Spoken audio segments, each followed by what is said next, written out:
Alates 2018. aastast on Tammer koostöös Päästeametiga viinud läbi heategevusprojekti Turvalised jõulud.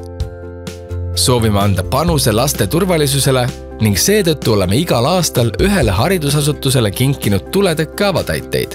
Projekti 5. aastal viis tee meid Kuressaare täiskasvanute gümnaasiumisse.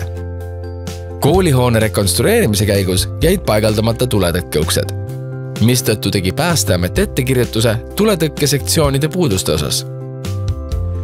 Tammeri tiim võttis ette reisi Saaremaale ning paigaldas koolimajja kokku 9 uut 60-minutilise tulekindlusega ust. Vahetasime tulekindlate silemetalluste vastu välja õpitoa ja söökla vanad puituksed. Täiesti uue ilme said ka evakuatsioonitrepikodadesse avanevad saaliuksed. Saalikompleksi paigaldasime 2 paarisust ning 2 ühelehelist silemetallust.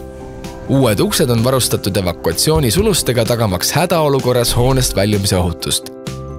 Tagumises evakuatsioonitrepikojas sai välja vahetatud treenerite toauks. Olin koolijuhina meeldivalt üllatunud, kui minu postkasti tuli kiri osaühingult Tammer, kes pakkus meie koolile heategevusprojekti raames tuletõkke uksi kingituseks.